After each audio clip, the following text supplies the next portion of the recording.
नमस्ते। ऐसे अचानक बिना बताए कैसे आना हुआ? जी वो 2 दिन से रजनी से बात ही नहीं हो पा रही है। जब भी उसे फोन करते हैं उसका नंबर स्विच ऑफ आ रहा है। रजनी एक्चुअली उसकी तबीयत ठीक नहीं है, उसके दिमाग का इलाज चालू है और वो अपने कमरे में आराम कर रही है। क्या हम लोग उनसे मिल सकते हैं? डॉक्टर ने उसको अभी किसी से भी मिलने से मना किया है।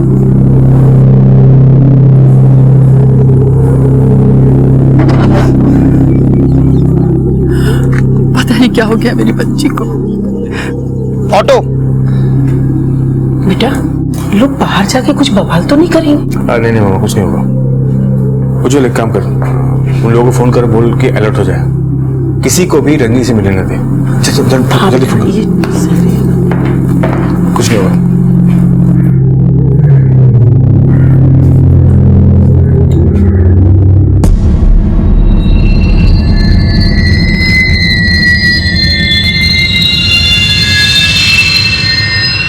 रजनी पागल नहीं है, रजनी को फंसाया जा रहा है।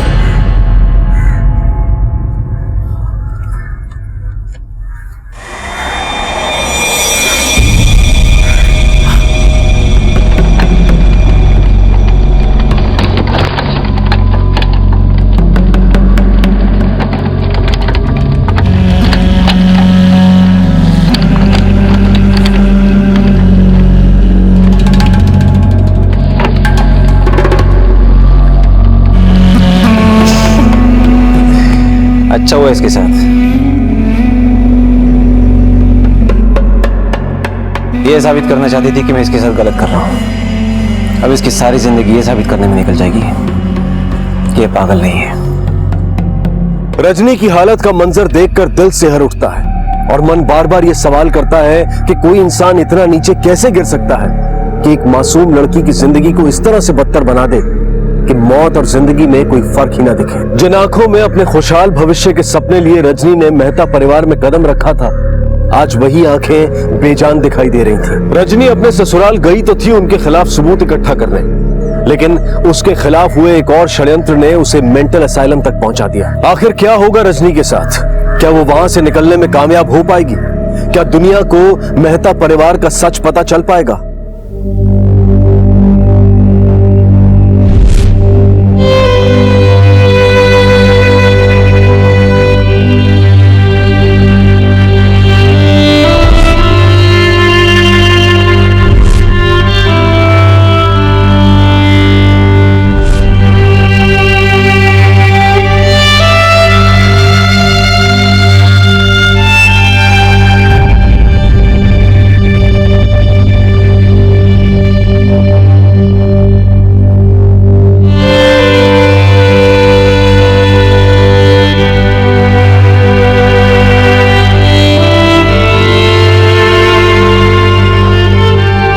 रजनी से मिलने गए थे पर वो लोग ने रजनी से मिलने नहीं दिया। वो कह रहे थे कि डॉक्टर ने रजनी से मिलने के लिए मना किया। रजनी के साथ ऐसा पहले कभी हुआ है? पागलपन के दौरे पड़े उससे पहले कभी? उसके साथ ऐसा कभी नहीं हुआ। अरे वो तक पूजा पाठ करने वाली बच्ची थी। पता नहीं डॉक्टर ये सब क्यों कह रहे हैं। मेरी बच्ची ऐसी नहीं है। हाँ, उसने एक बार बोला था कि उसके साथ वहां बहुत गलत हो रहा है। तो आप लोगों ने उसकी बात क्यों नहीं मानी? साथ क्यों नहीं दिया उसका? थोड़ा भरोसा कर लेते अपनी बच्ची पर। कुंदन, मैम फौरन पता करो कि रजनी कहाँ है और उज्जवल के परिवार वालों से बात करो। Yes ma'am.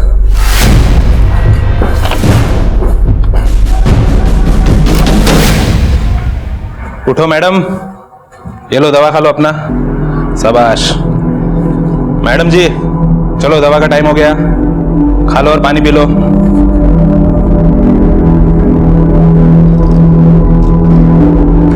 ये लो आपका दवा खा लो।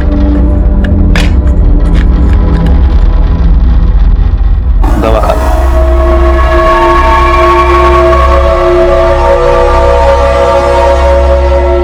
मैडम चलो आप भी ये दवा खा लो। खा लो। मैम मैंने पता लगाया। मैम रजनी के ससुराल वालों का कहना है कि रजनी को फिर से पागलपन का दौरा पड़ा था और फिर डॉक्टर के कहने के बाद उन्होंने उसको मेंटल असाइलम में एडमिट करा दिया है। रजनी का केस मुझे समझ में नहीं आ रहा है। वो पहले यहाँ खुद आती है और अपने बारे में हमें सब कुछ बताती है, फिर लोगों ने कहा कि वो पागल है, फिर अचानक वो यहाँ आती है और अपना केस वापस ले लेती है। जिस परिवार वालों के बारे में उसने इतना कुछ गलत बताया, उस परिवार में वो वापस गई तो गई, वहां जाते उसे पागलपन के दौरे पड़े और वो मेंटल असाइलम में शिफ्ट हो जाती है। और अचानक उसके माता पिता का यहाँ आना एक लेटर के साथ जिसमें ये लिखा है कि वो पागल नहीं है। क्या मतलब हो सकता है इसका? मैम ये भी तो हो सकता है कि रजनी की इन सब में रजामंदी हो। अगर ये सब कुछ रजामंदी से हुआ होता तो कोई तो होता जो हमें ये बात बताता, पर नहीं। कुंदन, वो सब लोग मिलकर इस सच को सिर्फ इसलिए छुपाना चाहते थे क्योंकि इसके पीछे छुपा हुआ है एक बहुत बड़ा झूठ। कुंदन, हमें तुरंत रजनी के पास पहुंचना होगा, कहीं वो किसी मुसीबत में ना पड़ जाए।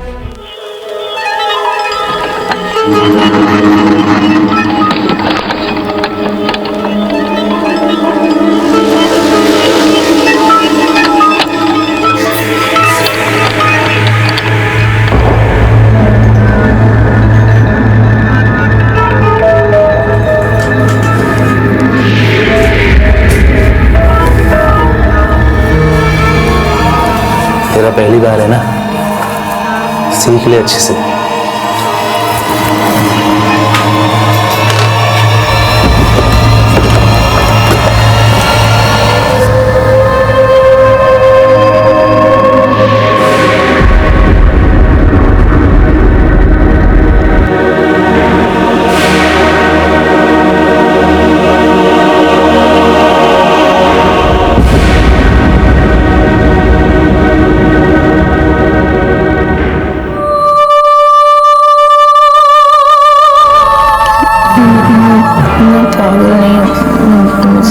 सब समझ आता है, मैं पागल नहीं। तू पागल हो या ना हो, लेकिन मैं तुझे जरूर पागल कर दूंगा। अब तेरी बारी है। चिन्मय, रजनी को पुलिस मिलने आई है, उसको लेके बाहर आ जा। चल, आज तो बच गई, लेकिन तेरा इलाज मैं ही करूंगा।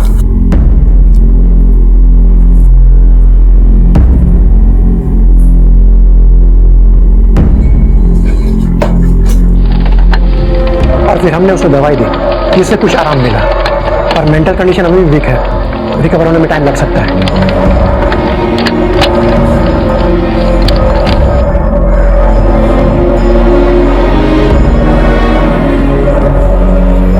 ये चोट कैसे लगी इसे? दौरा पड़ने के बाद इसने अपने आप को चोट पहुंचा दिया।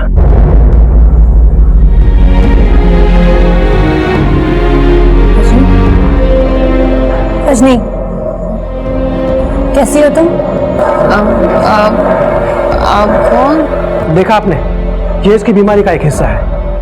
पहले आपको जानती थी, पर अब आपकी शक्ल भी याद नहीं है। इसी तरह ये कभी भी गुस्से में आ जाती है और फिर ये क्या कर जाती है, इसका होश इसे खुद को नहीं होता। यहाँ आने के बाद इसे बहुत बड़ा दौरा पड़ा और उस दौरान उसने अपने आप को चोट पहुंचा दिया, जिसकी वजह से हम उनके बच्चे को नहीं बचा पाए।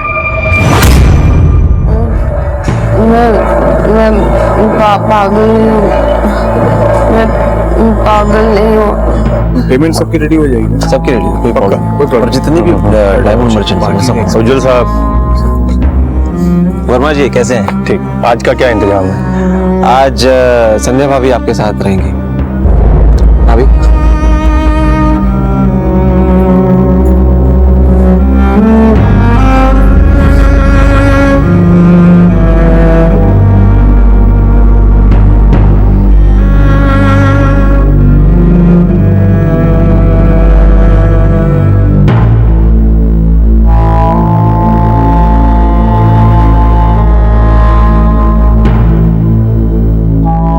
जीवती उनके साथ सोने की बात कह रही हो कि मैं नहीं कर सकती। ज्यादा सती सावित्री बनने की कोशिश मत करो मेरे सामने।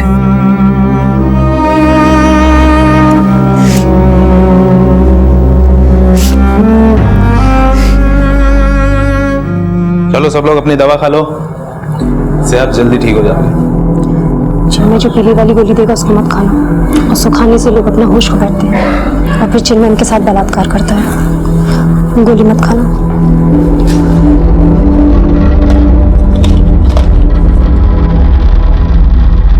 दवा खा लो।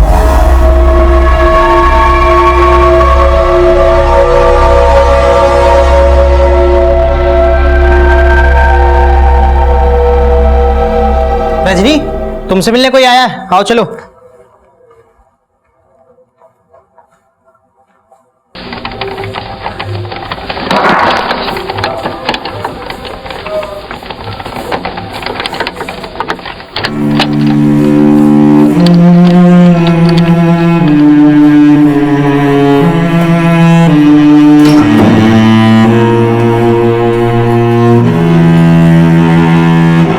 कैसी हो रजनी?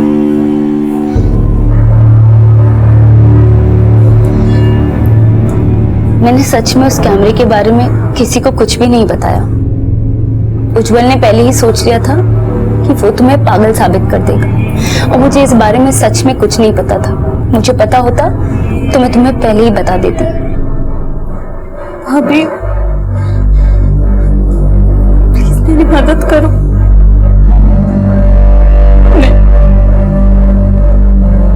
मैं यहाँ नहीं रह सकती। मैं सच में तुम्हारी मदद करना चाहती हूँ, लेकिन मुझ में हिम्मत नहीं। उन लोग को ये पता चल गया कि मैं तुम्हारी मदद कर रही हूँ तो कहीं वो मेरी बच्ची को ना मार दे। अब कब तक सहेंगे ये सब? हर एक ना एक दिन तो सेजल को पता चलेगा ना। जिस दर्द को रजनी ने सहा था, उस दर्द का सामना संध्या ने भी किया था। फर्क सिर्फ इतना था कि रजनी ने इस सब के खिलाफ आवाज उठाई थी और संध्या कभी हिम्मत जुटा ही नहीं पाई, बल्कि वो इस दलदल को अपनी किस्मत मानकर बैठी थी। रजनी की गुहार ने संध्या को झकझोर तो दिया था, लेकिन संध्या के लिए मेहता परिवार के खिलाफ आवाज उठा पाना किसी जंग से कम नहीं था, क्योंकि रजनी की बगावत का अंजाम उसकी आंखों के सामने था। वहीं मेंटल असाइलम में बीत रहा एक एक पल रजनी के लिए खतरों से भरा हुआ था, क्योंकि उसके लिए इस बात का अंदाजा लगा पाना बेहद मुश्किल था कि कौन उसका हमदर्द है और कौन मेहता परिवार का बिछाया हुआ प्यादा जो उस पर वार करने के लिए घात लगाए बैठा था।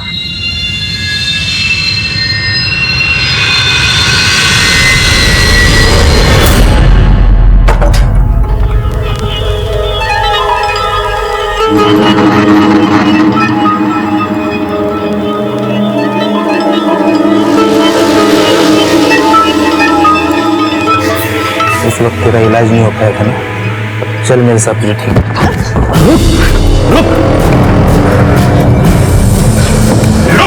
ये पकड़ो इस पागल को, रुक।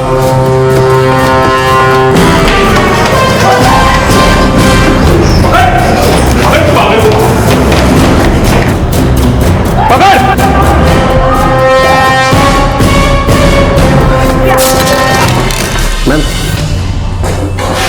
मैम उस डॉक्टर की बताई हुई बीमारी के बारे में पता लगाते लगाते एक चौंकाने वाली बात सामने आई है। कौन सी बात? मैम ये डॉक्टर जिसके पास रजनी का इलाज चल रहा है, इसकी हिस्ट्री अच्छी नहीं है। मैम इनफैक्ट एक बार ये जाली सर्टिफिकेट बनाने के चक्कर में सस्पेंड भी हो चुका है। क्या ऐसा हो सकता है कि ये डॉक्टर उज्जवल और उसके परिवार वालों से मिला हो? इन लोगों ने मिलकर जानबूझकर रजनी के बच्चे को मारा हो? एक काम करो, जाकर पता करो कि जब रजनी हॉस्पिटल में आई थी तो उसके साथ एग्जैक्टली क्या क्या हुआ था। Yes ma'am.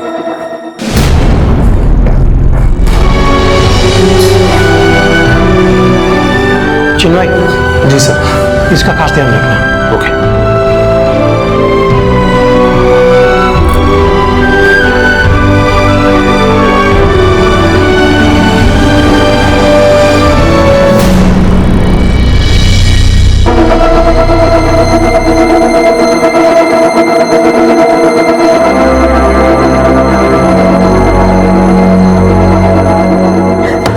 संध्या, संध्या, कब से वॉशरूम में हूँ? मिस्टर जैन तुम्हारा वेट कर रहे हैं, जल्दी चलो चलो। एक सेकंड चलो। हाँ हाँ कम।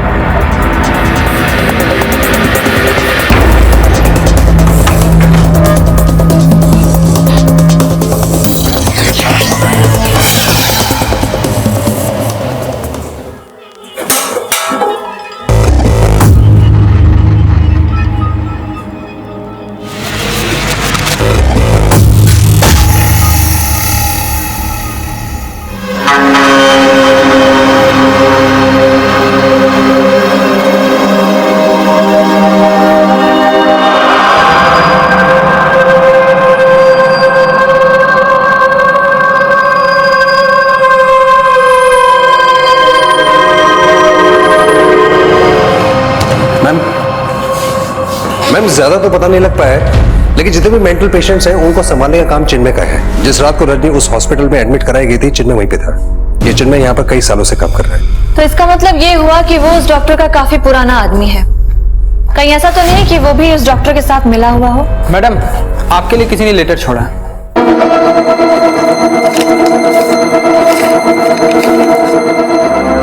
रजनी पागल नहीं है, रजनी को फंसाया जा रहा है। ये ऐसा ही सेम लेटर रजनी के माता पिता लेकर आए थे ना, उस पे भी यही लिखा था। एक सेकेंड।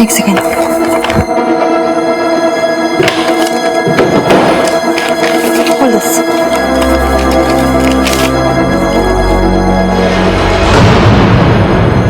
मैम ये दोनों हैंडराइटिंग्स मैच कर रही हैं, पर ये लिखा किसने होगा? ये जो कोई भी है तो मेहता परिवार से ही, बहुत करीबी है, रजनी को अच्छी तरीके से जानता है। हॉस्पिटल भेज दो, रजनी से मिलकर। क्या लगा? हमें पता नहीं चलेगा। पापा को छोड़ दो। मामा इसको लेके दो, लेके जाओ इसको। क्या तुम चलो यहाँ से। तुम क्या सोचेगी? जा। मैं क्या पूछ रहा हूँ? तुम्हारा मोबाइल फोन मिला उज्जवल को, पार्टी की वीडियो क्यों ले रही थी तुम? क्यों? रजनी की तरह अगर चाल चलने का शौक पनप रहा हो ना, तो एक बार फिर से जाकर उसे देख लेना।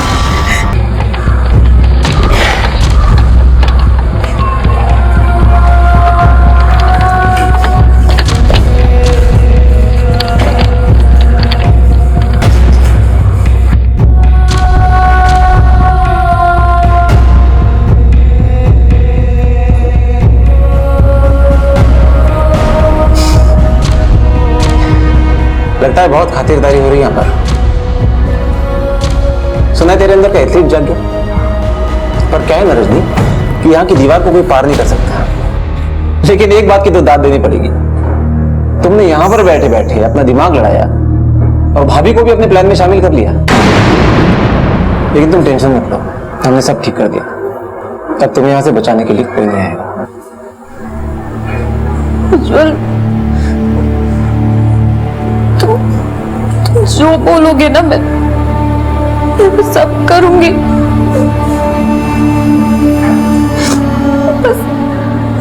बस मुझे मेरा बच्चा ला दो। इस सब में उसकी क्या गलती थी? और क्या पता वो किसी और का नहीं बल्कि तुम्हारा ही बच्चा हो।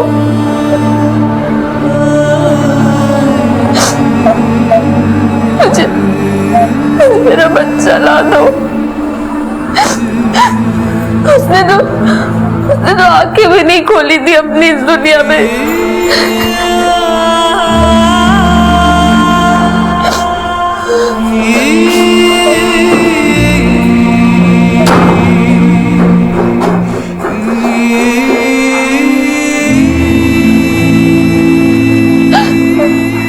अत्याचार की पराकाष्ठा सहने के बाद अब रजनी का मन अगर किसी के लिए रोता था तो वो था अपने अजन्मे बच्चे के लिए, जिसे इस दुनिया की रोशनी देखने से पहले ही अंधेरे की गर्त में हमेशा के लिए धकेल दिया गया है। जो बच्चा शायद दुनिया के सामने रजनी की आपबीती साबित करने में मददगार होता, उस बच्चे को मार डालने की उज्जवल ने भरसक कोशिश की थी और वो अपनी कोशिशों में कामयाब भी हो गया था। लेकिन वो ये भूल गया कि वो जिस जान का नामो निशान मिटाना चाहता था वो शायद उसका अपना खून भी हो सकता था। एक तरफ जहां संध्या के बाद रजनी के लिए मदद की हर गुंजाइश खत्म हो गई थी, वहीं दूसरी तरफ कोई था जो उसकी इस दशा पर पसीज रहा था। रजनी की अंधेरी दुनिया में शायद रोशनी की एक किरण दिखने वाली थी।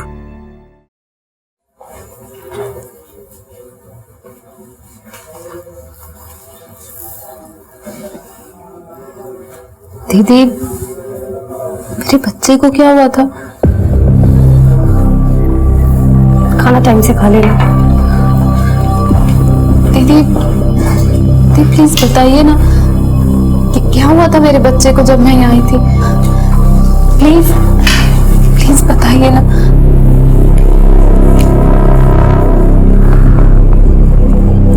रजनी, जब तुम यहाँ आई थी तो तुम बेहोश थी, तुम्हें काफी चोटें भी लगी थी। हम लोगों ने तुम्हारा चेकअप किया, तुम्हारा बच्चा सही सलामत था, लेकिन डॉक्टर साहब ने तुम्हारे बच्चे को अबॉर्ट करने को कहा था।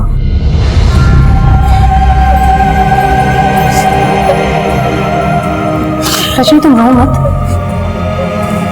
दीदी, दीदी मैं यहाँ नहीं रहना चाहती हूँ। प्लीज प्लीज मुझे यहाँ से किसी तरह निकालिए ना। दीदी दीदी दीदी प्लीज निकालिए ना मुझे यहाँ। दीदी दीदी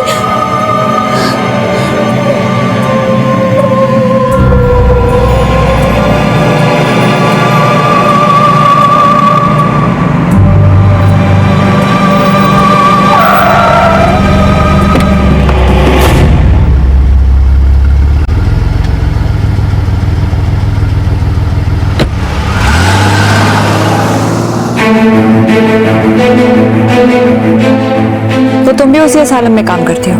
जी मैडम, और रजनी की देखभाल भी मैं ही करती हूँ। काफ़ी वक्त से वहाँ काम कर रही हूँ। बहुत कुछ होते देखा है वहाँ पे, लेकिन जो अब हो रहा है वो सब देख के मैं और चुप नहीं रह सकती थी, इसलिए मैंने आपको कॉल किया। क्यों? ऐसा क्या हो रहा वहाँ पर? उस रात मैं ड्यूटी पे थी, तभी हॉस्पिटल के बाहर आके एक कार रुकी। उस रात रजनी का पति आया था रजनी को लेकर। वो बहुत घायल थी। पहले तो देख के लगा जैसे जिंदा ही नहीं है, पर बाद में उज्जवल ने डॉक्टर से कहा कि वो उसका बच्चा निकाल दे और इसे बाकी के पेशेंट के साथ ही रखे। पहले तो मुझे लगा कि रजनी भी बाकी पेशेंट्स की तरह पागल ही होगी, लेकिन जब धीरे धीरे उससे बातचीत बढ़ी तो मैं समझ चुकी थी कि वो पागल नहीं है। मैम, हॉस्पिटल में चिन्मय सब पेशेंट्स को दवाइयाँ देता है, लेकिन जो लड़की उसको पसंद आ जाती है उसे एक पीली गोली देता है, जिसको खाने के बाद लड़कियां अपना होश खो बैठती हैं और वो उनके साथ बलात्कार करता है।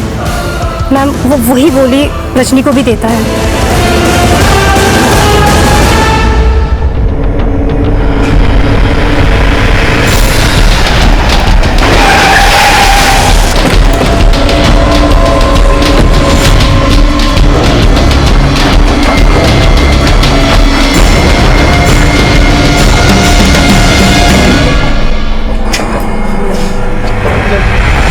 मैडम मैं सच बोल रहा हूँ मैडम, वो लड़की पागल है। उसने खुद से अपने बच्चे का नुकसान किया है, मैंने कुछ नहीं किया है। मैं क्यों कुछ करूं? ज्यादा चालाक बनने की जरूरत नहीं है, समझा? तेरे हॉस्पिटल की बाकी लड़कियों से सब पता चल चुका है मुझे, तो उनके साथ क्या क्या करता है।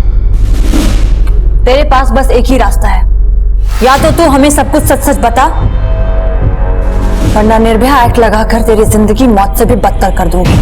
मैडम ये सब मुझे उस डॉक्टर ने करने के लिए कहा था। तूने रजनी का अबॉर्शन जानबूझ के करवाया ताकि हमें यह पता ही ना चल सके कि उसके बच्चे का बाप कौन है। फिर तुम सब लोगों ने मिलकर उसे पागल बनाने की कोशिश की। बाकी पेशेंट्स की तरह तुम लोगों ने जानबूझकर उसे ऐसी वैसी दवाइयां खिलाई ताकि उसकी स्टेटमेंट की हमारी नजर में कोई वैल्यू ही ना हो। देखिए, ये सब आप क्या बोल रही हैं मुझे नहीं पता, झूठ है ये सब। रजनी मानसिक तौर से बीमार है। बस, कौन क्या है वो सामने लाना हमारा काम है।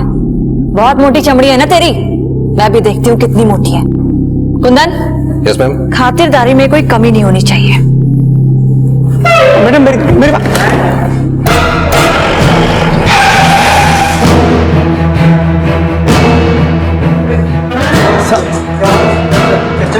अरे कहाँ ले जा रहे हैं आप?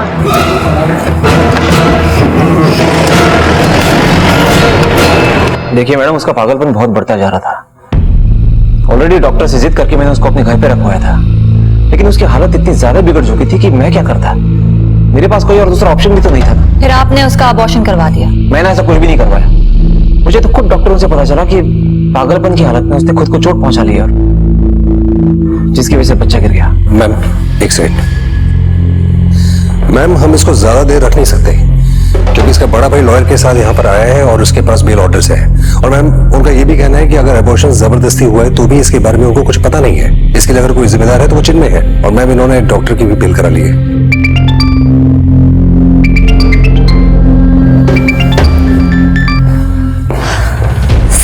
वृंदा, मुझे ऊपर से बहुत प्रेशर आ रहा है कि मैं तुम्हारा ट्रांसफर ट्रेनिंग डिपार्टमेंट में कर दूं। तुम्हें पता तो है ना कि तुम क्या कर रही हो? Sir please try to understand. Ujjwal की फैमिली ने बहुत स्मार्टली गेम खेला है। उन्होंने सारा इल्जाम चिन्मय के ऊपर डाल दिया है ताकि वो इस केस से क्लीन चिट लेकर बाहर निकल सके। बट वृंदा, तुम ऐसे ही किसी के कुछ भी कह देने से किसी को बगैर सबूतों के कैसे गिरफ्तार कर सकती हो? फिलहाल एक काम करो, रजनी के लिए दूसरे डॉक्टर का इंतजाम करो, और जब तक दूसरा डॉक्टर नहीं मिलता है उसको वहीं हॉस्पिटल में रखो। Is that clear? Sir please मुझे एक हफ्ते का टाइम और दे दीजिए, मैं सच को सामने जरूर लाऊंगी। ठीक है वृंदा, लेकिन कुछ भी करने से पहले 10 बार सोच लेना। इस केस में कई बड़े नाम शामिल हैं। मैं तुम्हारी मेहनत और ईमानदारी से वाकिफ हूं और मुझे तुम पर पूरा यकीन भी है, लेकिन कोर्ट में यकीन नहीं, सबूत चलते हैं। Thank you sir, I take care. Please जाने दीजिए, हम ऐसा मत करिए। नहीं जा सकते, अरे जाने दीजिए बेटा, अरे वो नहीं मिलना चाहती आप लोगों से। सर 2 मिनट, नहीं ना, 2 मिनट बात करना है मुझे। आप लोगों से। प्लीज बेटा, ऐसा मत करो बेटा। प्लीज सर, वो नहीं मिलना चाहती आप लोगों से। बेटे मेरी बात सुनो। नहीं, नहीं मिल सकते आप लोग। 2 मिनट, वो नहीं मिलना चाहती, मैंने कहा ना। मम्मी, आप जो बोलेंगी ना मैं वो करने के लिए तैयार हूँ। आप लोग जिसके साथ बोलोगे मैं उसके साथ सो जाऊंगी, पर प्लीज निकालिए मुझे यहाँ से, वरना मैं सच में पागल हो जाऊंगी। बेटा, तेरे साथ जो कुछ भी हुआ है उसके लिए मैं जिम्मेदार हूँ। काश उस दिन मैं तेरी बात मान लेता, जिस दिन तुमने हमें सब कुछ बता दिया था। माफ कर। क्या हो रहा है ये मीटिंग प्लेस नहीं है, प्लीज जाइए यहाँ से प्लीज। सिस्टर, इनको लेके जाओ कैबिन में, जाइए लेके जाइए। रजनी ने अपनी जिंदगी से सारी उम्मीदें छोड़ दी थी। एक आम लड़की को मानसिक रूप से इतना परेशान किया गया था कि उसके सब्र का बांध टूटने की कगार पर खड़ा था। शुरुआत में ही अगर उसके घर वालों ने उसका जरा सा भी साथ दिया होता तो शायद आज रजनी की हालत ऐसी नहीं होती। दूसरी तरफ इंस्पेक्टर बृंदा को इस केस को सॉल्व करने के लिए सिर्फ 1 हफ्ते का टाइम मिला था, लेकिन क्या इंस्पेक्टर बृंदा इस केस को सॉल्व कर पाएंगी? क्या रजनी इस नर्क से बाहर आ पाएगी? मैम, हमें उज्जवल के खिलाफ जल्द से जल्द सबूत इकट्ठे करने हैं और हमारे पास वक्त वैसे बहुत कम है। मैम, आई श्योर ये वर्क करेगा। ऑफ कोर्स कुंदन, अब तक हमारे पास जो भी हमें लीड्स मिले हैं उसमें ये लेटर्स बहुत इंपॉर्टेंट है। ये लेटर एक ही शख्स लिख रहा है जो चाहता है कि रजनी की बेगुनाही साबित हो। बस एक बार उसके बारे में पता चल जाए तो हमारे सामने काफी सारी चीजें क्लियर हो जाएंगी। बाय द वे, तुम स्कूल में बात की? यस मैम, मैंने उनको इनफैक्ट इन्फॉर्म भी कर दिया कि वो इस बात को अपने तक रखेंगे। परफेक्ट।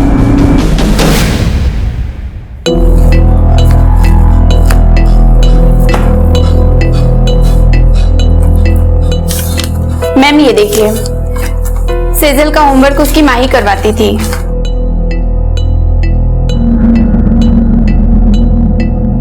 अक्सर सेजल को कुछ लेटर्स सिखाने के लिए उसकी माँ उसे लिख कर दिखाती थी।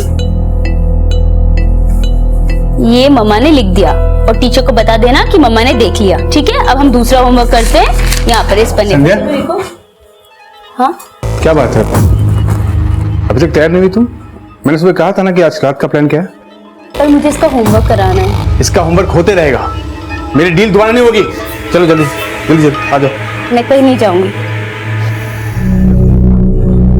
कैसी हो रजनी? ठीक हो? दीदी thank you so much.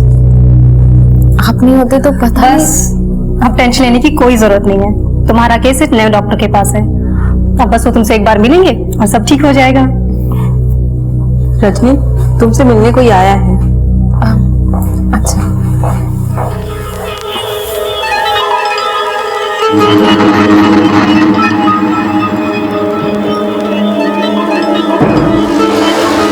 Police के पास जाकर तुम ये ना समझो कि तुम बच गई हो। इस पुलिस वाली का ट्रांसफर तो मैं करवा के आऊंगा और बस तभी तक तुम बची हुई हो। और हाँ, अब ध्यान से सुनो, अब तक जो भी कुछ हुआ ना वो सिर्फ ट्रेलर है।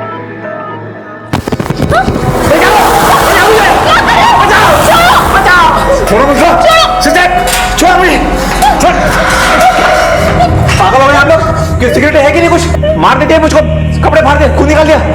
छोड़ूंगा नहीं मैं, कंप्लेंट करके रहूंगा इसकी। मैंने कुछ नहीं किया।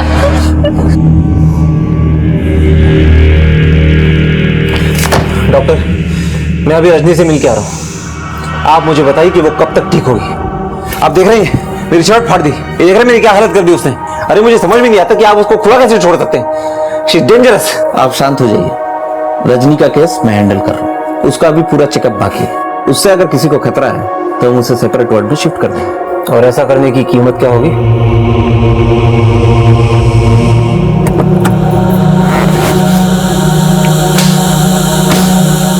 संध्या,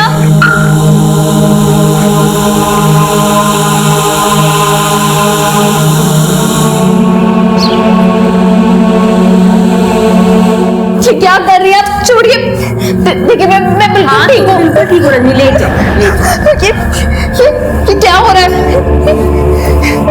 क्या कर रहे हैं आप लोग? कुछ टेस्ट करिए, तुम डरो मत, डॉक्टर आ रहे हैं। पर मैं बिल्कुल ठीक हूँ। क्या चीज के टेस्ट? क्या हो रहा है?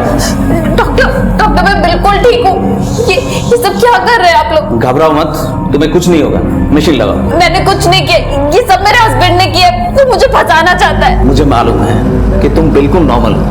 उज्जवल ने मुझे पैसे देने की कोशिश की, लेकिन शायद उसको ये पता नहीं कि जिंदगी पैसों से ज्यादा कीमती है। हमें तुम्हारी मदद करने दो।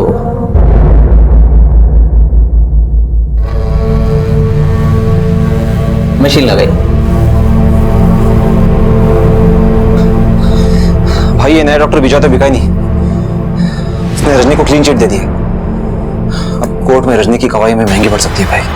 कोई बात नहीं, वैसे भी इंडिया में कुछ रखा नहीं। मैंने बेल्जियम में रात से बात कर लिया है, हम अपना पूरा बिजनेस इमीडिएटली वहां शिफ्ट कर लेंगे और कुछ ही वक्त में हमें वहां की नागरिकता भी मिल जाएगी। आइडिया तो अच्छा भाई, वैसे भी बेल्जियम दुनिया का डायमंड कैपिटल है और वहां जाने के बाद हमारी ताकत 10 गुना बढ़ जाएगी। बिल्कुल सही कहा। और जब तक रजनी कोर्ट में गवाही देगी तब तक तो हम बेल्जियम में होंगे। तब तक के लिए मैंने एंटीसिपेटरी बेल के लिए अप्लाई कर दिया है। सुनो उज्जवल, रात की पार्टी में भावेश आएंगे। वो राज के राइट हैंड है, वही हमारा सारा बिजनेस वहां सेटल करेंगे। इसलिए आज रात की पार्टी उनके लिए शानदार होनी चाहिए। शानदार। माँ जो मिस्टर राज है ना, जिनका बेल्जियम में बहुत बड़ा बिजनेस है, ये है उनके राइट हैंड मिस्टर भावेश। उनका सारा काम यही देखते हैं। वैसे Ujjwal ji, I have seen whole world, लेकिन इंडिया से खूबसूरत कोई भी जगह नहीं है। बिल्कुल, सब आपके लिए तो है। भाभी please have a good time. Thank you भाभी।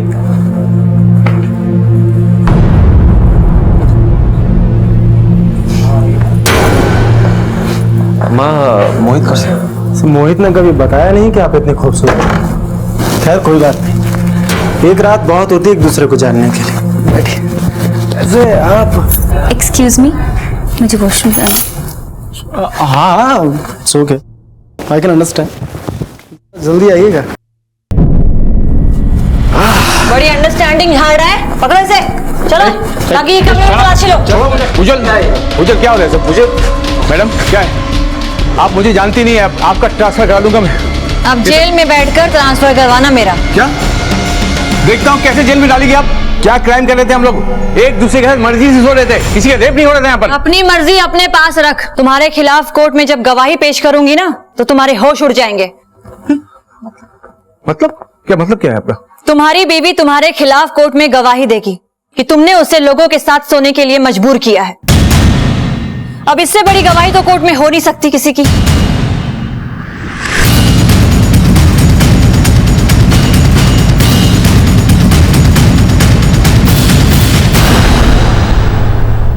संध्या,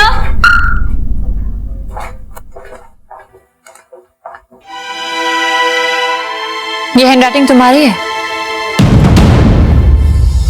संध्या, हम जानते हैं कि ये हैंडराइटिंग तुम्हारी है और तुम रजनी की मदद भी करना चाहती हो, लेकिन इस तरीके से छुप छुप के लेटर लिखने से कुछ नहीं होने वाला है। तुम्हें खुलकर सामने आना पड़ेगा। तुम लोगों को क्या लगता है कि ये तुम्हारे साथ थी? अरे इसके लिखे हुए लेटर्स थे हमारे पास। ये बस मजबूर थी अपने बच्चे के लिए, लेकिन जिस दिन इसे पता चला कि तुम दोनों ने मिलकर रजनी के बच्चे को मारा है, उसने ये फैसला लिया कि अब वो चुप नहीं बैठेगी। फिर मैंने इससे कहा कि अगर ये पुलिस का साथ देती है तो इसे कुछ नहीं होगा। और जिस दिन तुमने अपने बच्चे पर हाथ उठाया था, उस दिन इसने ये फैसला कर लिया था कि चाहे कुछ भी हो जाए, ये अपने आप को और अपने बच्चे को कुछ नहीं होने देगी। बस लेके चलो इन्हें।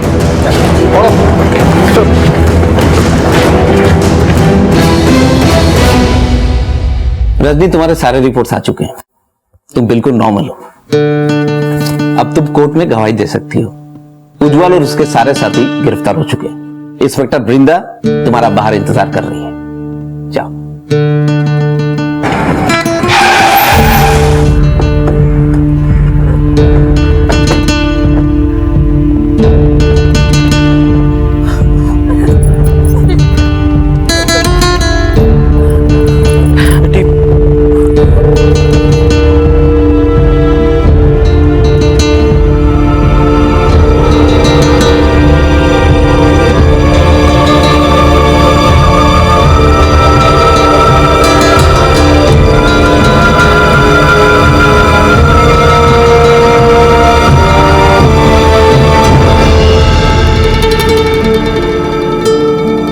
रजनी के साथ जो हुआ वो शायद रुक सकता था।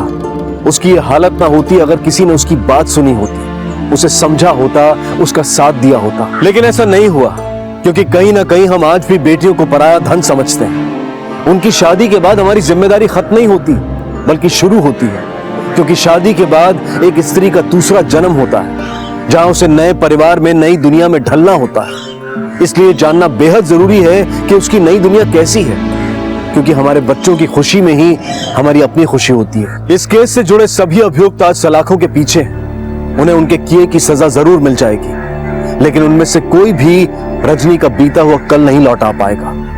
पर हम उम्मीद करते हैं कि फिर किसी रजनी के साथ ऐसा ना हो। अब मैं अनूप सोनी आपसे विदा लेता हूं। फिर मुलाकात होगी अगले एपिसोड में और खुलासा करेंगे एक और जुर्म का। तब तक अपना और अपने परिवार का ख्याल रखें और देखते रहें क्राइम पेट्रोल डायल 100। सबक एक को, सीख हम सबको। जय हिंद।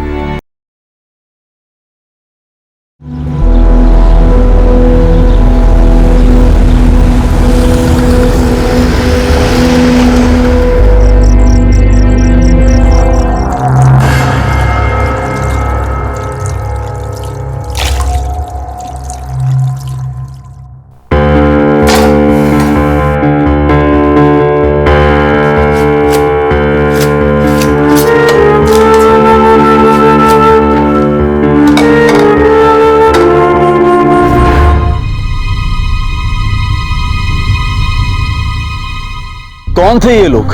क्यों इतनी सुनसान जगह रह रहे थे? ये एक ही परिवार के 4 लोग थे या फिर 4 लाशों को एक जगह लाकर इकट्ठा किया गया था? आखिर कौन था ये बेरहम कातिल जिसने इस दरिंदगी से इस जुर्म को अंजाम दिया था? मेरे मौला, थक गई हूं मैं। मुझे ताकत दे कि अपने भाई बहनों की देखभाल कर सकूं, उन्हें अच्छी जिंदगी दे सकूं।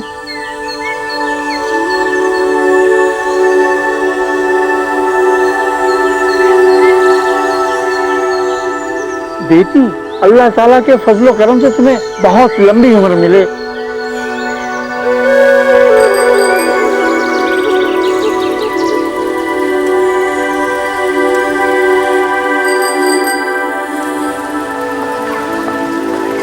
भाईजान रोक दीजिए।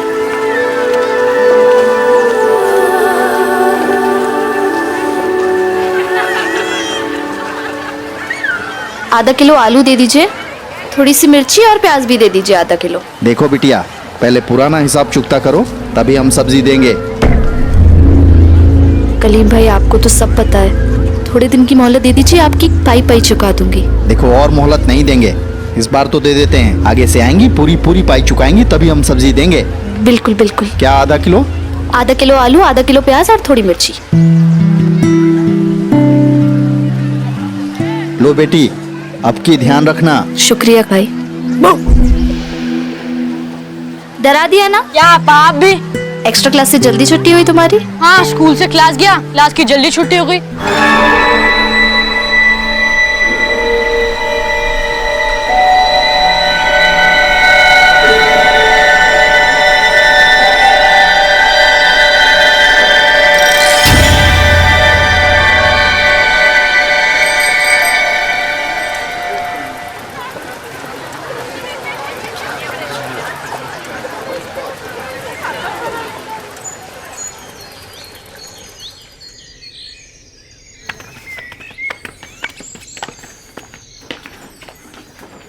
आपा भूख लगी है। बस बेटा 2 मिनट, चल।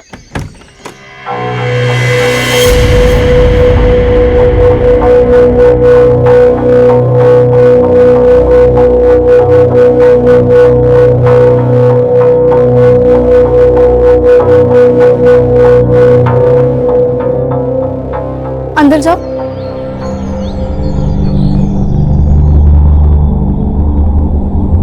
चल।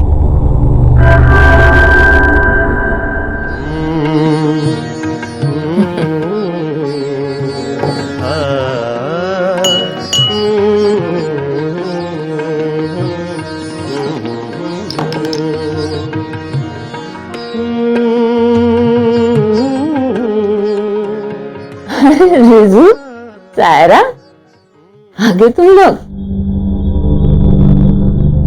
बोला ना अंदर जाने को, जाओ जाके कपड़े बदलो, चेंज करो, बोला ना। अम्मी बच्चे इतने भी छोटे नहीं है कि उन्हें कुछ समझ ना आ सके। और वो आदमी कौन था? फिर चालू कर दिया ना आपने ये सब। सारा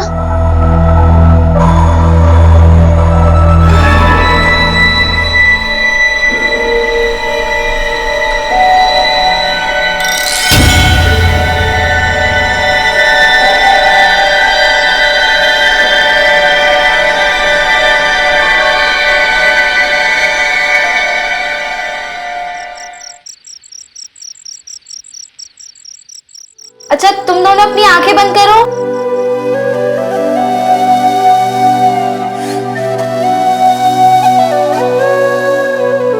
अपनी आंखें खोलना नहीं, हाँ?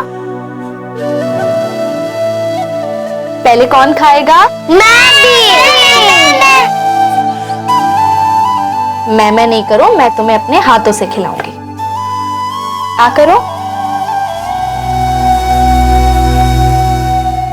कैसा लगा कबाब? अच्छा लगा? बेवकूफो, आंखें खोलो अब। कबाब नहीं, आलू प्याज की सब्जी है। देखा, आपा ने आज फिर तुम्हें उल्लू बनाया।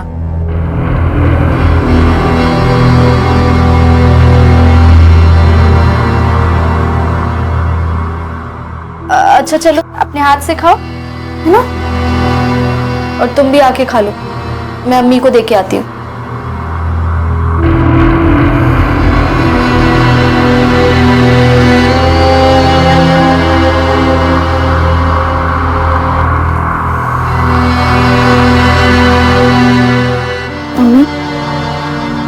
चलो खाना खा लो, भूखे पेट पीती हो, ठीक नहीं है ये।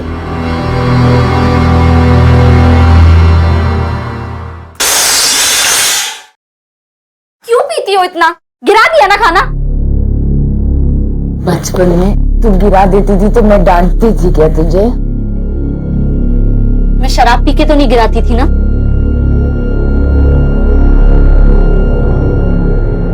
चलो खाओ अब। हाँ और नहीं, मैं थक गई हूं। मैं उम्र देखो मेरी, इस उम्र में बड़ी बहन की जगह 3 बच्चों की मां बन के रह गई, क्योंकि आपको कोई होश नहीं रहता। मेरी अपनी कोई जिंदगी नहीं है। अम्मी आपको मेरी कसम, इस चुड़ैल से निजात पालो, मैं सब संभाल लूंगी। नाशुक्र हो तुम सब लोग, बिल्कुल अपने अब्बा की तरह। काम गलत करने के लिए 2 कतरे पी लेती हूँ, तब जाके अंदर का तूफान थमता है। अपने बारे में सोचती हो ना बस, मेरा नसीब, मेरा गम। हम तो कुछ है ही नहीं।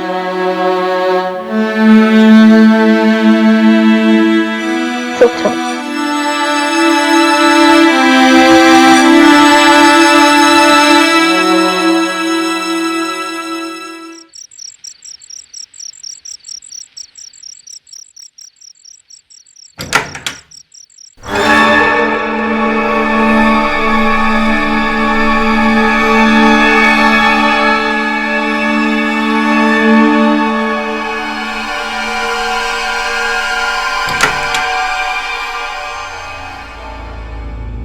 मैंने कहा था ना आपसे, आपको मैंने पढ़ी नहीं है क्या?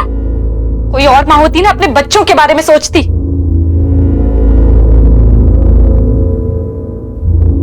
ये ले, बिजली का बिल चुका देना और सौदा ले आना बाजार से। और हाँ, सब्जी वाले का बकाया भी चुका देना। ये रखो अपने पास, मुझे नहीं चाहिए। इसी पे पली बड़ी हो तुम। तुम्हारे अब्बा ने कोई टकसाल नहीं छोड़ी थी चांदी के सिक्कों की। अपने आप को बेचा है, तब जाके 2 निवाले डाल पाई हूँ तुम चारों के मुंह में। अम्मी तब की बात अलग थी, तब हमें समझ नहीं थी, अब समझ है। और आज के बाद मैं इस हराम की कमाई को ना हाथ भी नहीं लगाऊंगी। अब से इस घर में कोई भी मर्द आया ना, चली जाऊंगी मैं तुम्हें छोड़ के। कहाँ जाएगी?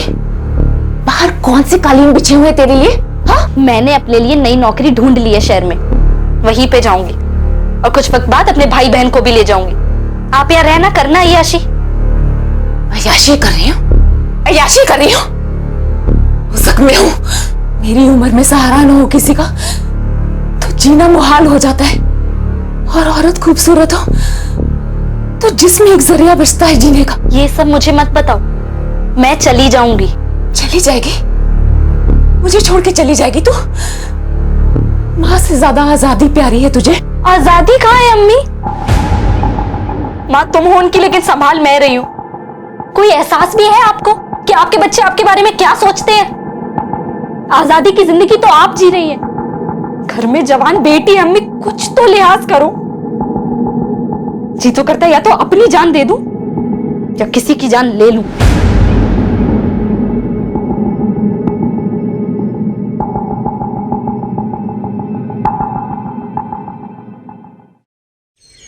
Postman, postman. अरे कहाँ चला गया ये सब? कोई है कि नहीं घर पे? पोस्टमैन।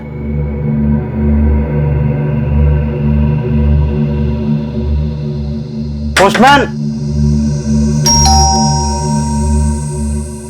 ये बदबू कैसे आ रहा?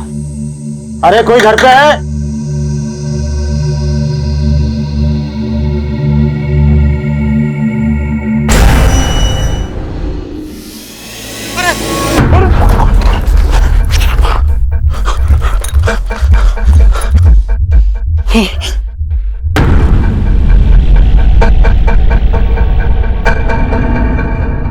Hello hello, police station.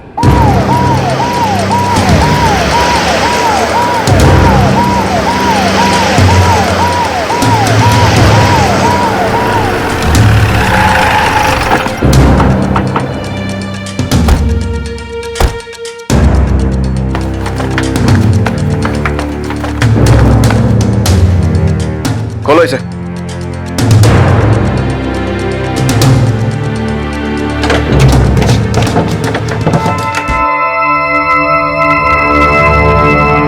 आसपास ठीक से देखो। चारों लाशें बुरी तरह से सड़ गई हैं। लगता है 2-3 दिन से ऐसे ही पड़ी हैं। किसी ने बड़ी बेरहमी से मारा है इनको।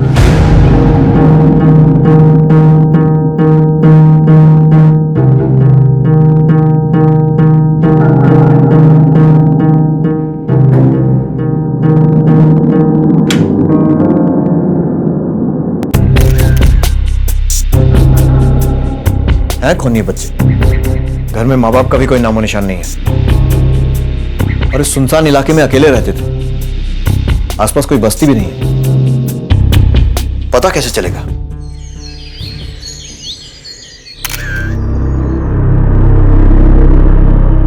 हाँ रॉय सर, मैंने पता किया है ये घर किसी कादर के नाम पे है। और कुछ? पास में ही एक धोबी घाट है जहां पर कुछ धोबी है, उसके पीछे एक चमड़े की फैक्ट्री है, और कुछ ही दूर पर एक सब्जी मार्केट है। सबसे पूछताछ करो, और अगर कोई भी इनको जानता है तो उन्हें शिनाख्त के लिए मोर्ग में लेकर आओ। Yes sir.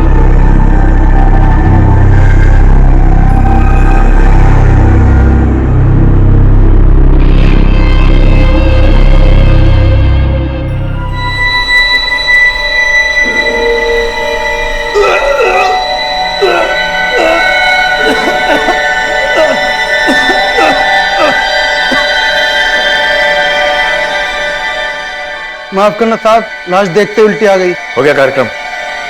कौन है ये लोग? साहब ये सायरा और उसके भाई बहन हैं, रिजवान, सोहेल और रजिया। और हाँ साहब, इनकी माँ भी थी, शबनम। माँ? लेकिन हमें तो घर में सिर्फ 4 बॉडीज मिली थी। कहाँ है इनकी माँ? अब हमको क्या मालूम साहब, 6 महीने ही पहले मकान किराए पर चढ़ाया था। उनकी फैमिली के बारे में कुछ अलग या कुछ अजीब था?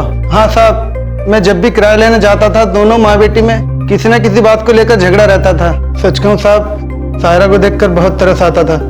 ठीक है, तुम जा सकते हो, और आप लोग भी, लेकिन जरूरत पड़ी तो दोबारा बुलाऊंगा। जी सर। सर, माँ बेटी के बीच में बहुत झगड़े होते थे। बेटी तो रही नहीं, उसके साथ साथ उसके भाई बहन भी। सिर्फ माँ गायब है। कहीं ऐसा तो नहीं कि माँ ने ही ये सारा कांड किया हो और फरार हो गई?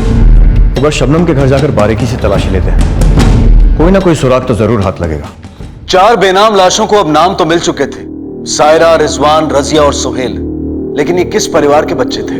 जब इनके कत्ल हुए तब इनकी मां कहां थी? वो अब तक गायब क्यों थी? क्या इस परिवार की किसी से दुश्मनी थी? या फिर मां ने ही किसी के साथ मिलकर इस जुर्म की साजिश की थी। एक बेहद उलझा हुआ केस पुलिस के सामने था, जिसका कोई सिरा हाथ नहीं आ रहा था। एक अंधी गली में सुराग ढूंढने की कोशिश की जा रही थी।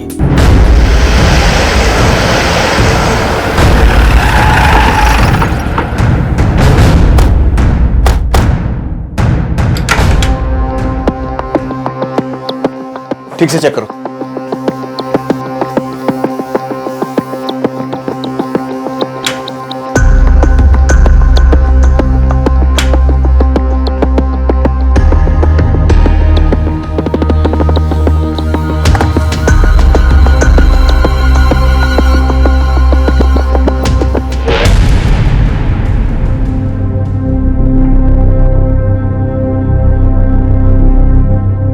सर, ये स्कूल यूनिफॉर्म मिला है।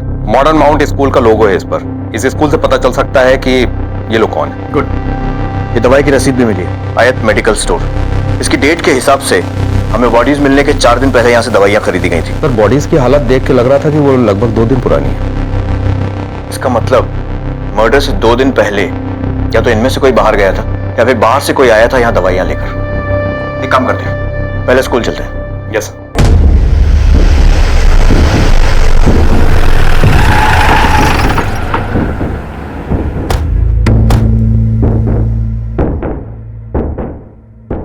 ये बच्चे आपके स्कूल में ही पढ़ते हैं? जी हाँ सर, ये तीनों बच्चे हमारे स्टूडेंट हैं। कहिए सर, क्या बात? तीनों का मर्डर हो गया। मर्डर? मुझे इनके एडमिशन फॉर्म्स देखने हैं, शायद उससे इनकी कुछ डिटेल्स मिले। इन लोगों के बारे में कुछ भी पता नहीं लग रहा है। Okay sir, 1 minute.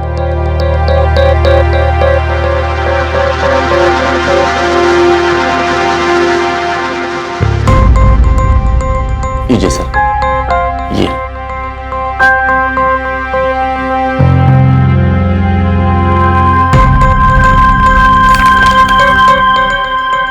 सर, इन पेपर्स के मुताबिक बच्चों की मां का नाम शबनम है। ये उसका फोटो भी है, ये देखिए। लेकिन सर, बाप का नाम उस्मान सिर्फ एक ही बच्चे के फॉर्म पर है। बाकी दोनों बच्चों के फॉर्म पर बाप का नाम नहीं है, ब्लैंक है। इनकी बहन फॉर्म भरने के लिए आई थी, इनकम्प्लीट फॉर्म, और कहा था बाकी डॉक्यूमेंट्स बाद में लगा देंगे। मुझे इन तीनों फॉर्म्स की कॉपीज चाहिए। Okay sir. रॉय, मामला टेढ़ा लगता है। शबनम के इंफॉर्मेशन के हिसाब से वो डाइवोर्सी थी, पर डाइवोर्स के बाद बाप का नाम सिर्फ एक बच्चे के साथ है। कहीं उसने दोबारा शादी तो नहीं कर ली थी? सर, अगर उसने दूसरी शादी की भी होती, लेकिन बच्चों के नाम के आगे नए शौहर का नाम लिखा होना चाहिए था, लेकिन ऐसा नहीं है। हेलो, क्या? ठीक है सर, मॉर्ग से फोन था। कोई बच्चों की बॉडीज को क्लेम करने के लिए आया है। कहता है कि वो उनका बाप है। स्कूल के फॉर्म में बाप का नाम उस्मान लिखा है ना? चलो।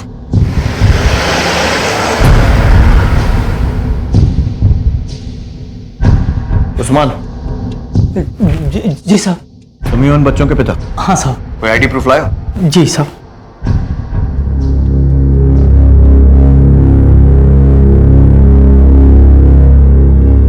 फोटोकॉपी करवा लो। तुम्हारे बच्चों की ऐसी मौत हुई और तुम आ जा रहे हो? साहब, मैं और शबनम 10 साल पहले ही अलग हो गए थे। अब मैं उसके साथ नहीं रहता हूँ। क्यों? अब क्या बताऊँ साहब, बताते हुए भी शर्म आती है। पराए मर्दों से संबंध रखती है, शराब पीती है। हद तो तब हो गई जब मेरे ही बिस्तर पर मैंने उसे पराए मर्द के साथ देख लिया। उसी दिन मैंने बोल दिया तलाक, और उस दिन के बाद मेरे उसके ताल्लुकात खत्म हो गए। और बच्चे, उनको भी छोड़ दिए? नहीं साहब, ऐसा नहीं है। मैं तो बच्चों से मिलने गया था, लेकिन उसने मुझे मिलने ही नहीं दिया। बहुत ही जिद्दी औरत है साहब। कहाँ रहते हो तुम? साहब, मैं हरौनी में रहता हूँ। ये मेन मार्केट के पास ही है। 22 नंबर मकान में हम सब रहते थे। साथ में मैं साइकिल की फैक्ट्री में नौकरी करता था। तुम्हें कैसे पता चला कि बच्चों की मौत हो चुकी है? साहब, मैं जब बच्चों से मिलने स्कूल गया तब मुझे पता चला। स्कूल के एडमिशन फॉर्म में 2 बच्चों के नाम के साथ तुम्हारा नाम नहीं है। क्यों? साहब, वो मेरे ही बच्चे हैं। मेरे पास बर्थ सर्टिफिकेट है उनका। आप ये देखिए।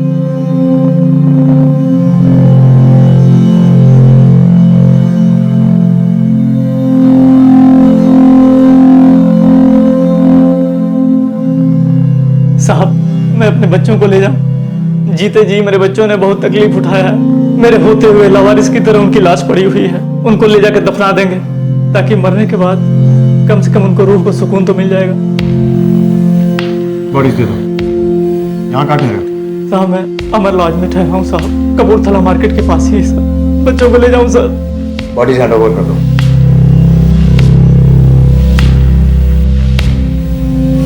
ये रसीद आपके यहाँ से इशू हुई है, बता सकते हैं किसकी है? जी हाँ सर, ये तो हमारा रेगुलर कस्टमर है, ज्यादातर शाम को ही आता है। आखिरी बार कब आया था? सर 2 दिन पहले। ये पेमेंट कैश में करता था या कार्ड वगैरह से? सर पेमेंट हमेशा कैश से करता था, लेकिन लास्ट टाइम उसके पास कैश नहीं था तो उसने कार्ड से पेमेंट किया था। तो उसकी ट्रांजैक्शन रिसिप्ट होगी आपके पास? जी सर होगी, थोड़ा ढूंढना पड़ेगा। देखिए।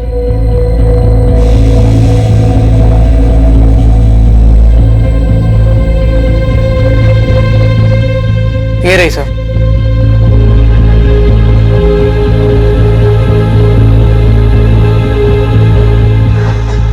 सर, जो आदमी मर्डर से पहले मेडिकल स्टोर आया था उसकी अकाउंट डिटेल्स मिल गई है। मैं बैंक जाकर पता करके आता हूं। सर, उस आदमी की बैंक डिटेल्स मिल गई हैं। उसका नाम खालिद है।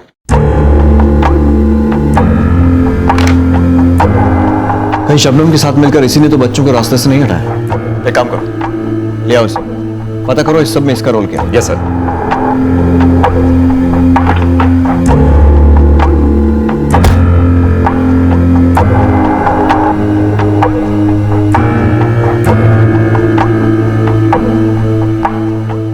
सर, ये खालिद तो गायब हो गया। ठीक है, एक काम करो, अपना एक खबरी लगा दो उसके पीछे। ठीक है सर।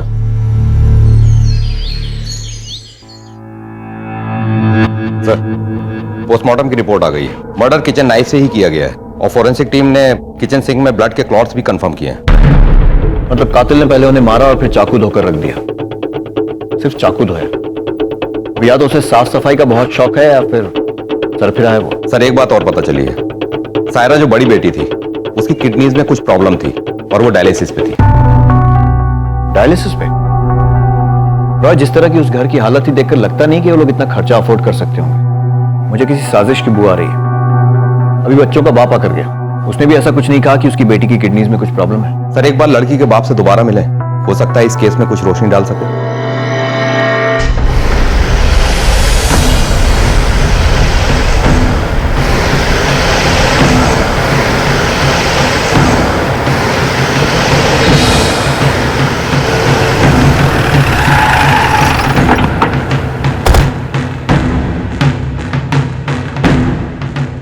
Excuse me.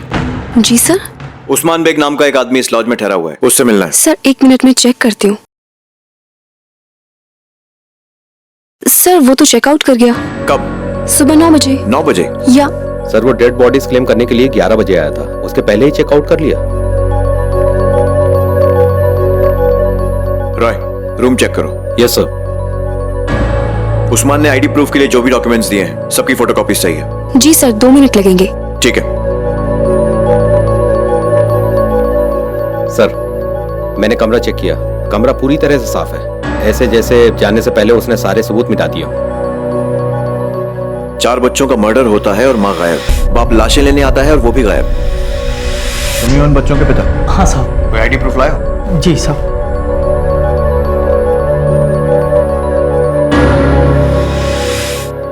इस उस्मान ने जो भी डॉक्यूमेंट्स दिए हैं सबको क्रॉस चेक करो। Yes sir. चलो।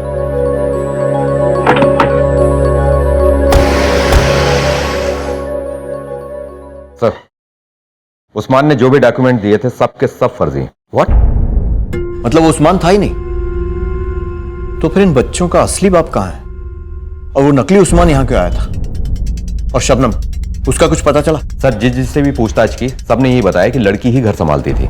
सब्जी वाले ने बोला लड़की ही सौदा लेने आती थी और कभी कभी तो पैसे भी नहीं होते थे देने के लिए। और लोगों ने यह भी बताया कि लड़की की उसकी माँ से बनती नहीं थी। और सर, माँ के कैरेक्टर के बारे में जो भी सुना कुछ अच्छा नहीं सुना। किसी ने शराबी तो किसी ने अय्याश बताया। कुछ लोगों ने कहा कि धंधा करती थी और यही पता चला है कि वो उसके बहुत सारे आशिक थे। सर, कहीं ऐसा तो नहीं कि ये नकली उस्मान भी उसका आशिक हो और इन दोनों ने बच्चों को मर्डर करके भागने का प्लान बना लिया? हो सकता है, लेकिन पहले पता यह करना है कि ये नकली उस्मान यहां आया क्यों था। शायद ये पता करने के लिए कि हम इन्वेस्टिगेशन में कहां तक पहुंचे हैं। अगर कोई तो है जो हमें गोल गोल घुमा रहा है, और जब तक ये शबनम हमारे हाथ नहीं लगेगी ये केस नहीं सुलझेगा। लेकिन सर, हम उस तक पहुंचेंगे कैसे? हमारे पास उसकी फोटो के सिवा कुछ है भी नहीं। अब उसकी फोटो ही बोलेगी रॉय। 4 बच्चे जिनकी मां उनकी मौत होने से पहले तक उनके साथ थी, लेकिन अब गायब थी। एक शख्स उसका पति बनकर आया और लाशों को दफन करके चला गया, लेकिन वो शबनम का पति उस्मान नहीं था, बल्कि कोई और था। हर कदम पर पुलिस के लिए यह केस एक ना सुलझने वाली पहेली बनता जा रहा था। अब पुलिस को लग रहा था कि इस साजिश में ये नकली उस्मान भी शामिल है। लेकिन ये नकली उस्मान आया कहां से था? किसने भेजा था इसे? क्या शबनम के चाहने वालों में से कोई था? इस मामले में राज और गहरे होते जा रहे थे।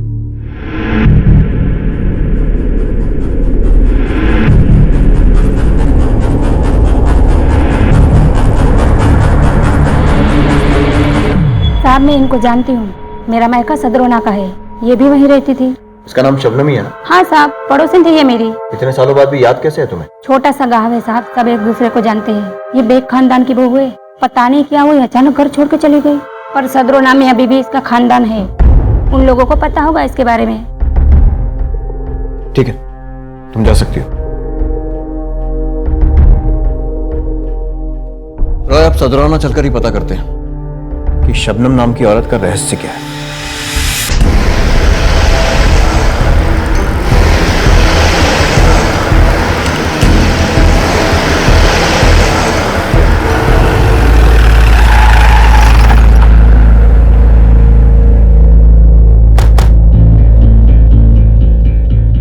सर को समझ में नहीं आ रहा है, इतने बड़े घर की बहू उस सुनसान जगह पे भाड़े के मकान में अपने बच्चों के साथ रह रही थी। ये शबनम तो किसी सस्पेंस नॉवल के कैरेक्टर जैसी लग रही है। हर बार एक नए राज से पर्दा उठता है। चलो देखते हैं ये लोग क्या नया राज खोलते हैं।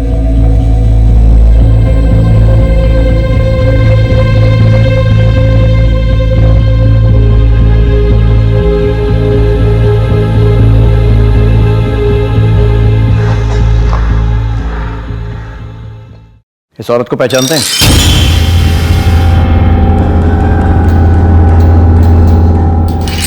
ये मेरी भाभी शबनम। और आपकी तारीफ? मैं इनके शोहर का छोटा भाई हमीद, और ये मेरी बेगम इरम। अब क्या क्या जेठानी जी ने? वो तो आपको ही पता होगा। वैसे हैं कहाँ वो? जी हमें कुछ नहीं पता। दरअसल कई साल पहले ही हमने उनसे नाता तोड़ दिया था। क्यों? मैं बताती हूँ इंस्पेक्टर साहब, वो औरत डायन थी, डायन बच्चलन थी। इनके बड़े भाई की शादी के बाद भी उसकी अय्याशियां कम नहीं हुई थी। ना जाने कैसे कैसे मर्दों से ताल्लुकात रखती थी वो।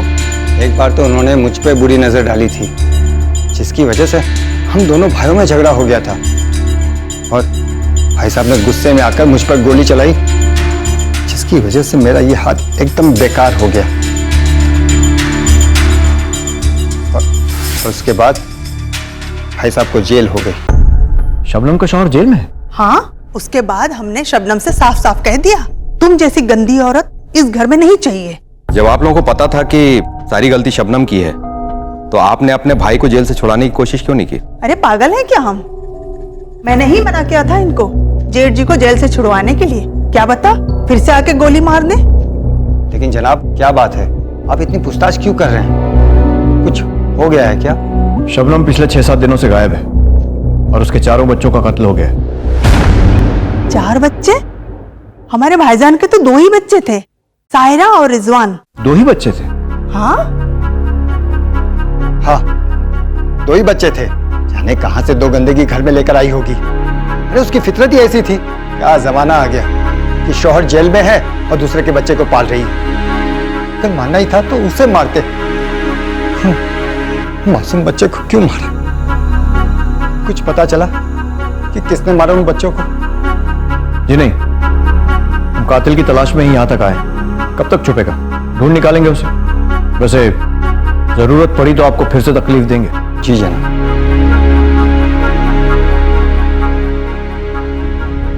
वो समझ में नहीं आ रहा है कि ये 2 बच्चों का बाप कौन है।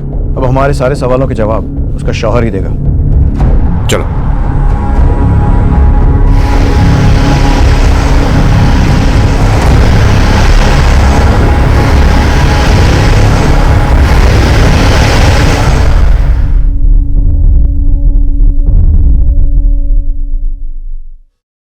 कौन मार सकता है मेरे बच्चों को? क्या दुश्मनी थी उनसे? वही गुत्थी तो सुलझाने आए। आपके घर से हमें 4 लाशें मिली, सायरा, रिजवान, सुहेल और रजिया। साहब, सिर्फ सायरा और रिजवान मेरे बच्चे थे, बाकी दो किसके थे पता नहीं। पता नहीं शबनम ने किसके साथ। तुमको जरा भी अंदाजा नहीं है कि वो कौन हो सकता है? नहीं साहब, मुझे भी उनके बारे में सायरा के खत से पता चला। सायरा खत लिखती थी तुम्हें? हाँ साहब, कभी कभी आ जाता था उसका खत, कभी कभी वो मिलने चली आती, बाकी न कभी शबनम आई न कभी रिजवान। जिस बीवी के लिए तुमने अपने भाई पर गोली चलाई थी उससे कभी बात नहीं की? ये सच है, मैंने गोली चलाई थी उस पर क्योंकि उसने शबनम पर बुरी नजर डाली थी।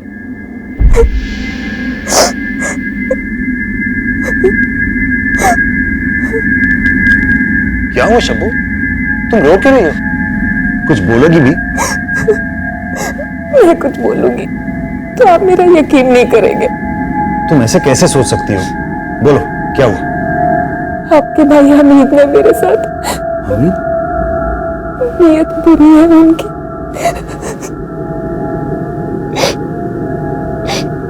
हमीद, तुम्हारी हिम्मत कैसे हुई अपने भाभी पे बुरी नजर डालता है? भाई साहब, मुझ पे उंगली उठाने से पहले अपनी बीवी से पूछ लो, उनका ही पांव फिसलते रहता है इधर उधर। लगता है अकेले आपसे खुश नहीं है वो, तभी बेचारी इधर उधर मुंह मारती फिरती है। हमीद!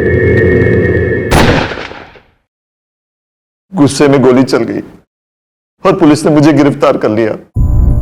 फिर बाद में पता चला कि मेरे छोटे भाई ने और भाभी ने मेरी बीवी बच्चों को घर से निकाल दिया।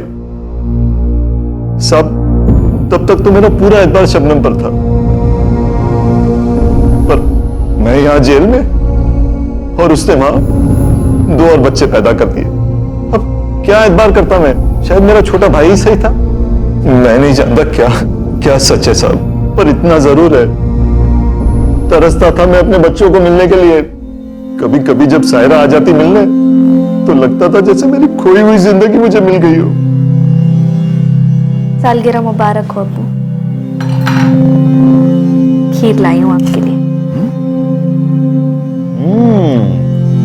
खीर? भाई वाह, तुम्हें ही मेरी पसंद अच्छे से पता है। अकेली तुम ही हो जो मुझे याद करती हो, वरना शबनम ने तो पलट के भी नहीं देखा। खैर छोड़ो, कैसी हो तुम? और रिजवान कैसा है? बिन बाप के बच्चे कैसे होंगे अब्बू? अकेले आप जेल में नहीं है, हम भी उधर सजा ही काट रहे हैं।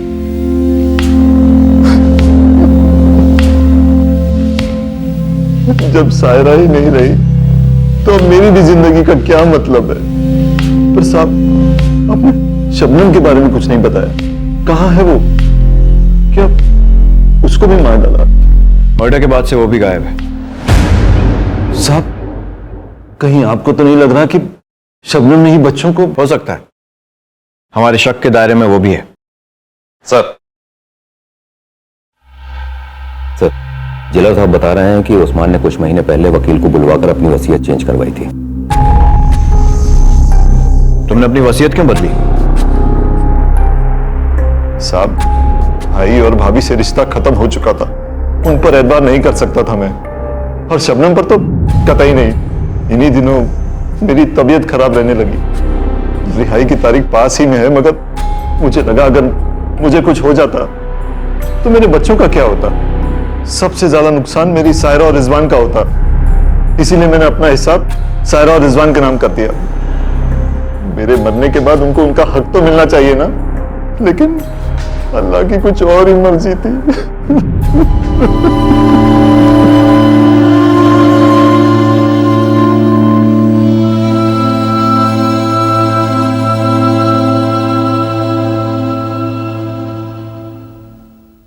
रॉय, बाप का किरदार सामने आते ही माँ और रहस्यमयी लगने लगी। अब लगता है शबनम इन मर्डर्स की वजह। कैसी माँ होगी जिसने अपनी ही अय्याशियों के लिए अपने बच्चों की जान ले ली? सर, अब हमारा अगला कदम क्या होगा? शबनम। अब हर कदम पर शबनम की तलाश। ससुराल से वो 10 साल पहले निकली थी, उसके बाद से वो कहां कहां रही है, किस किस के साथ उसने रिश्ता जोड़ा है, सबका कच्चा चिट्ठा निकालो। हो सकता है किसी पुराने यार के साथ छुप कर बैठी हो। Yes sir.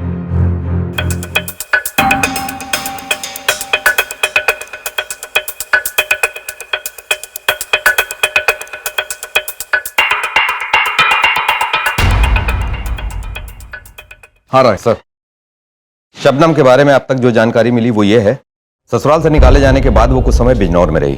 वहां पर एक स्कूल में उसने टीचर की जॉब कर ली, लेकिन वहां पर भी उसकी इन्हीं हरकतों की वजह से उसको नौकरी से निकाल दिया गया। पता चला कि वहां पर भी किसी जवान टीचर के साथ उसका चक्कर चल गया था। उसके बाद उसने 1-2 शहर और बदले। इस बीच दूसरों के साथ उसके अफेयर होते रहे। इस दौरान उसने एक बच्चे को जन्म भी दिया था। उस वक्त उसका अफेयर किसके साथ चल रहा था ये तो पता नहीं चल सका, लेकिन बच्चे को जन्म दिया था ये कंफर्म्ड है। रिकॉर्ड में बच्चे के बाप का नाम नहीं लिखा था। 1-1.5 साल पहले वो लखनऊ आई और कादर ने 6 महीने पहले उसको वो मकान किराए पर दिया।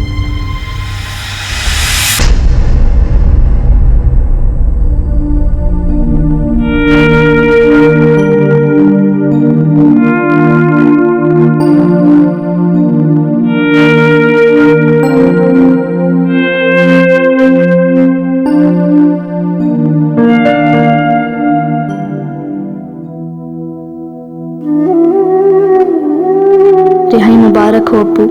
खत ऐसे भेजा कि आपको रिहाई के वक्त मिले और मेरी ये ख्वाहिश आप पूरी करें। जिस दरगाह ने आपकी गैर मौजूदगी में मुझे सबसे ज्यादा सुकून दिलाया, वहीं आप जियारत के लिए जरूर आइएगा। वहीं अब हम मिलेंगे, न कि उस जेल की काल कोठरी में।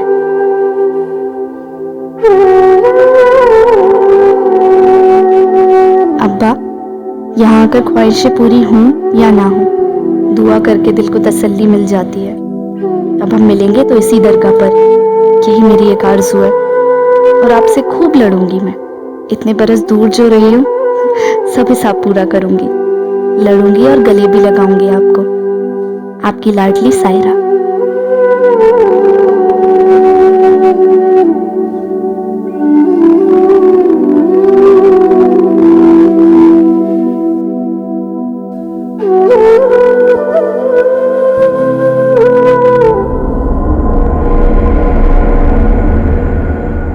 सायरा, सायरा बेटी,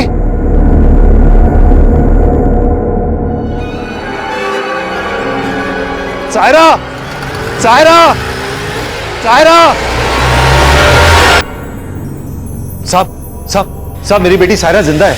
क्या सायरा जिंदा है? हाँ साहब, अभी मैंने उसे दरगाह पे देखा। अगर सायरा जिंदा है तो वो लाश किसकी थी? यकीन करिए साहब, मैंने देखा उसे दरगाह से जाते हुए। तुम दरगाह पर क्या करने गए थे? जेल से रिहा होते वक्त सायरा का खत मिला था। वो उस दरगाह को बहुत मानती थी, इसीलिए सबसे पहले वहीं गया और फिर मेरी नजर उस पर पड़ी। वो वहां से जा रही थी। मैंने आवाज भी दी उसे, लेकिन शायद उसने सुनी नहीं। वो टेम्पो टैक्सी में बैठ के चली गई वहां से। तुम्हें यकीन है कि वो सायरा ही थी? अरे साहब, बाप हूं उसका, पहचानूंगा नहीं? बाप की नजर धोखा नहीं खा सकती साहब। मेरा यकीन कीजिए, ढूंढिए उसे। हो सकता है वो किसी मुश्किल में हो। मैं आपके हाथ जोड़ता हूं साहब। ठीक है रॉय, जाओ और जाकर पता करो किसी और ने भी उसे वहां देखा है क्या।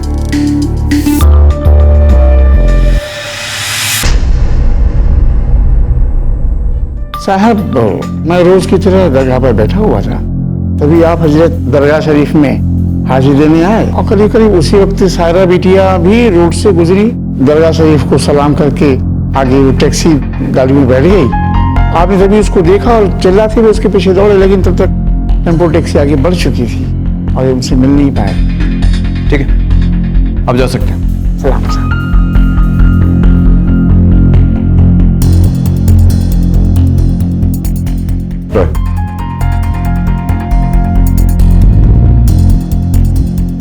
बॉडी की शिनाख्त मकान मालिक ने की थी ना?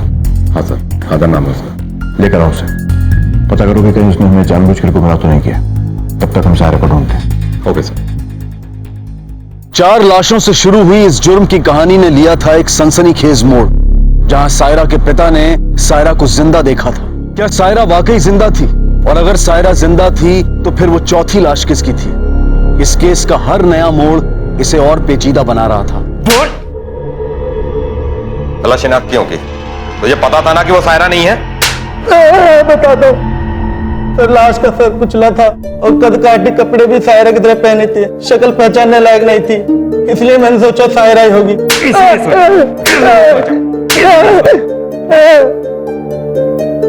अभी तेरी शक्ल देख के मुझे लग रहा है कि तू ही कातिल है। सच बता, तू नहीं मारा ना उसको? तू नहीं मारा ना? नहीं साहब, खुदा कसम मैंने कुछ नहीं किया। मैंने सोचा लाशें 4 बच्चों की होंगी, लाशें सड़ी थी, मुझे उल्टी भी हो गई थी, आपने देखा था। सायरा जिंदा है।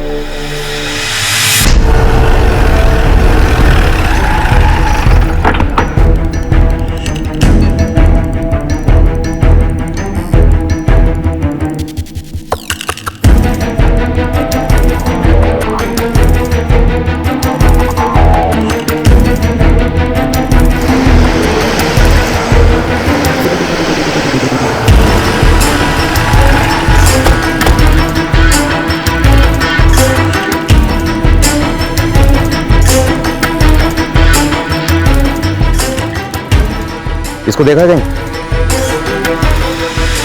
हाँ सर, देखा मैंने इसे। कहाँ देखा? सवारी लेके गया था इसकी में। वो लड़कियों का गर्ल्स हॉस्टल है ना, वो क्या नाम है, संप्रीति गर्ल्स हॉस्टल। संप्रीति।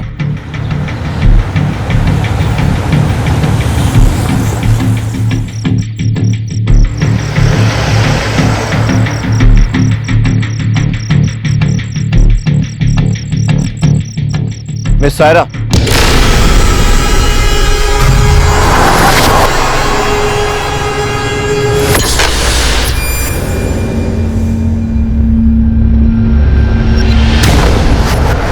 खुलेंगे कई राज, कातिल होगा बेनकाब। कल रात 10:30 बजे इस कहानी दरिंदे के दूसरे और आखिरी भाग में। अब मैं अनूप सोनी आपसे विदा लेता हूं, फिर मुलाकात होगी। तब तक अपना और अपने परिवार का ख्याल रखें और देखते रहें क्राइम पेट्रोल डायल 100। सबक एक को, सीख हम सबको। जय हिंद। इस तरह के और भी एपिसोड देखने के लिए हमारे चैनल को सब्सक्राइब करें और बेल आइकन दबाना ना भूलें।